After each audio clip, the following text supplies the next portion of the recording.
Joining me now, our next panel on the program, Liberal MP Dave Sharma, and from the Labor side, Josh Burns. Gentlemen, thanks both for your time. Good to be with you. How would you describe that last question time? Oh, look, it's been, I think temperatures have gotten a little heated and tempers a little frayed over the last few days. It's been at the end of a pretty long year in politics and Parliament, though. We're at the last sitting day.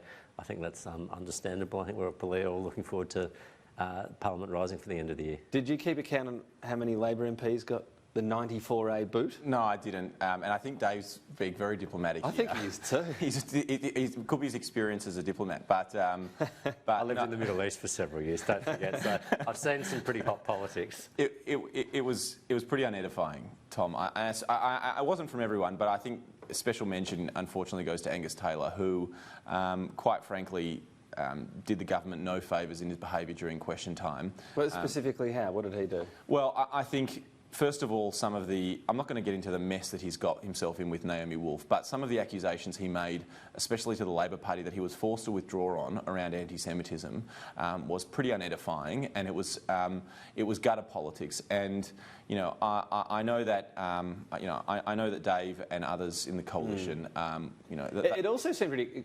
So he was saying that Naomi Wolf accused him of being anti-Semitic, and then Labor said, we're joining in her attack. Her accusation seemed pretty out there, that he was anti-Semitic because he used the word elites, and apparently that was a reference to anti-Semitism somehow. I am not going to get. If anyone's still following at home, I am not going to get in between Angus and his disputes external from the House. What happened in the House of Reps in question time was that he was forced to withdraw an accusation against the Labor Party, and he did withdraw, but it was a pretty ugly accusation, and Angus Taylor, his performance as a minister has been pretty appalling, mainly around the policy areas, the fact that we don't have an energy policy and we don't have a plan to reduce our emissions. That's what's wrong with this minister. But then for him to come in and smear the Labor Party like that was pretty ugly. I'll give you a response before we move. Oh, well, we'll just say, Tom, look, I mean, I think if the Labor Party wants to debate energy policy or emissions reductions targets or things like that, that's legitimate material for question time. But I think the tactic they've been adopting, and I think it's a regrettable one, is going after people at a personal level, and they've certainly done that after Angus Taylor over the last week or two, and others. And they're not. I mean, as the Prime Minister said, it's it's question time. It's not smear time. It's a chance to elicit information about policies and contest those policies, and that's what the Parliament's for. Not personal attacks and attempting to get a scalp the whole time. There have been a few people bemoaning energy policy generally, but look, there's a few moving parts still to land, perhaps at COAG, and Labor's now working on its own one. So maybe we'll debate that next year. The economy, Dave Sharma, how would you describe how it's going? We've got private sector activity at recession levels, and growth overall, it's barely above population growth. So that's important, isn't it? Real growth. No one's feeling like they're getting any better off, really. Well, I think the national accounts show that the economy growing about 1.7% year on year, and there are some, big contributors to growth. Net exports is a particular big contributor. But is it important to compare the 1.7 with population growth? Well, but it is, but it's also important to compare it to the global economy, because that's what we're in. And the IMF and OECD forecasts are that we are going to be the fastest growing G7, well, fastest of all the G7, no, but faster than any other G7 countries in 2020. We're certainly in the top band of OECD countries for growth. They're tough global economic conditions out there. I mean, there's a whole lot of uncertainty around the world, which is holding back investment, holding back consumption decisions, largely driven by the US-China trade dispute, but also uncertainty more broadly about the free trade system and the system of prosperity and security that's underpinned most of the world's growth since the end of the Second World War. Do you think this summer is a good time for the government to go away and really think up some bold economic reforms that can be rolled out in the May budget, that the country will be ready for them, given we don't seem to be getting growth through tax cuts, through rate cuts? That's not working. Well, people are saving the money. That it's a time for big ideas? Well, it's always the time to be looking at what more we can be doing, and it's never set and forget. But I would say that the Reserve Bank in their last quarterly statement said that they see signs that the economy is at a tipping point. I'd like that is it's starting to move into a faster rate of growth. The tax cuts are taking their effect. We've got a record pipeline of infrastructure spending. We're spending big amounts on defence and whatnot. But I think it's important that we, firstly, we move cautiously and slowly and we see how the economy reacts to these stimulus measures before we end up throwing the baby out with the bathwater here. It's not a time to panic, it's a time for judicious measures and keeping an eye on things. Is it time, Anthony Albanese's spoken about bold policy ideas, is it a time to look at them with a real focus on growth? Because Labor did seem very focused on distribution last time round. Yeah, we did, and we came to the election with a very open and transparent economic policy, and obviously the government won the election, and that's pretty hard to stomach. But the reality is that we don't have our hands on the levers at the moment in the economy. I think a couple of areas that I would raise as part of the broader economic picture that are pretty concerning right now. First one is retail. Retail numbers are really struggling. You only have to walk down my electorate, and I'm sure in Wentworth as well, where you see retailers really doing it tough. People aren't spending. The price of rent is pretty high, which has a lot of factors I understand. But people aren't spending, and businesses and small businesses in Australia are doing it really tough. And what's the government doing about it? Not very much. The other area I would raise is New Start. Right now we have a lot of, we have Australians who are living on not enough, and they don't have anything to spend. They don't have anything to spend on small businesses, on local businesses.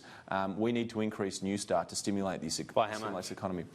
Well, look, that's a matter for the government. I mean, clearly it's too low, and I'm not going to put a figure on it today, Tom, because it is big figures. It is a big amount. If you've got to put forward an idea, you've got to say, and here's why it's affordable. And at the moment, the government has a situation where they are protecting a surplus, and rightly so. But this is, Labor is not the government right now. The government. So you agree with the government's strategy of protecting this financial year's surplus? Labor has said that the surplus, we support the surplus. But the size of it? That's a matter for the government. But New Start is clearly too low, and no one, I think, is arguing that New Start should be remaining where it is. And it's a matter for the government about how much, but it needs to increase. When would it be affordable to increase New Start? Well, I think these are things that we always keep under review, but you've got to keep in mind, Labor's got this magic pudding economics that they say you've got to be spending more on this, you've got to be increasing New Start, but they don't tell you where they're going to get the money from and how they're going to protect the surplus. Every dollar that you spend on one entitlement program is a dollar less that you can spend on other programs. It might be a dollar less on aged care, it might be a dollar less on NDIS, or it's a dollar more taken out of taxpayers. Or it's a dollar more into deficit and a dollar more onto debt. These are all important things. I think it's important to remember with the surplus. Until the country's out of debt, New Start couldn't be increased? No, I'm not, but I'm saying that I think we've got to look at all this holistically. We can't ever look at any of these particular programs. You look at any particular program and there's always a good case, a good moral case for why you should be spending more on it. And we have it from, be it veterans, be it the National Disability Insurance Scheme, be it the things that the Aged Care Royal Commission is throwing up, be it skills, be it infrastructure. These are all good competing demands for public money, but we can't meet all of them, and we need to protect the surplus. What's the case? I want to move on to the shrinking departments, cutting red tape, if you go along with the announcement today from the Prime Minister. What's the case for moving arts and communication into infrastructure and transport? They seem like strange bedfellows. Well, look, I'm not going to talk about the particular ones. I'm not sure of the underlying wisdom for some of these things, but I think the overlying rationale is to simplify and reduce the number of government departments and departmental secretaries, and to streamline the public service accordingly. Indigenous Affairs has always sat with Prime Minister and Cabinet, for instance. Arts has often sat with that. You wouldn't necessarily say they naturally belong together, but we could blow out every different part of policy and say they deserve their own department. I think what the Prime Minister's tried to do with this announcement is to simplify and rationalise things in the public service, and I support that. I've seen, just thinking of it now, there's a little art installation on a freeway in Melbourne. Maybe that's how arts and infrastructure and transport will work together. Arts is an important industry. About 1 in 10 people in my electorate work in some form of the creative industries. It is something that has started under George Brand, has faced pretty serious cuts, which result in direct job losses. While all of these machinery of government changes, might be convenient for the Prime Minister, what we can't see and what we can't have out of this is cuts for essential services. And creative industries is, on the big scheme of budget spending for the government, is not a massive item, but it makes a massive difference to people working in the industry. We need a national identity. We have some amazing artists in this country, but we can't be cutting our way to prosperity. Is this the test for this? It was described today as not about a budget saving, and that needs to be proven in the future if it turns out that a certain whack of jobs does go and it is a saving, that will be going back on the PM's work? Well, no, I think the test is have we got a public service that's more fit for purpose? I mean, this is on the back of the Thodey review into the public service. David Thodey, former chair of Telstra and CSIRO for that matter, who this review was commissioned by the Prime Minister. It reported to him a couple of months ago, and these decisions today are in part... But if it's about not being a budget cut, the test has to be not cutting jobs. No, it's about a public service that's more fit for purpose. So the test should be, is the public service more fit for purpose in a few months' time? But more people can deliver a better public service, surely. I wouldn't say that's necessarily the case. I mean, it's like saying that you spend more money on something, you get a better product. Sometimes so if there are job cuts out of this, fair enough, even though the PM said it's not about saving money? Yeah, look, I think you're looking at the wrong metric. I mean, the public service... I'm just looking at a metric of it. I understand that, it's about efficiency, but at the same time, if it's not a budget cut, then presumably it's about positioning people in the best way to get outcomes rather than having fewer people. Yeah, I think so. But that will be the test outcomes. I mean, it's not going to be the headcount at the end of the day. That's not going to be the measure of whether we've done our job or not. Are you saying as in it might alter a little bit? Well, I mean, look, I've worked in the public service for 20 years, and the headcount is always altering. There's an efficiency dividend ongoing in a lot of federal public service departments. But I wouldn't say you should never. I mean, this is the... Well, Matthias Coleman spoke even about lifting that as part of getting the economy going as well. Yeah, but I think, look, I think the Queensland Labor government has fallen into this classic trap of thinking you spend more on public service, you get better public services, and I don't actually think that's the case at all.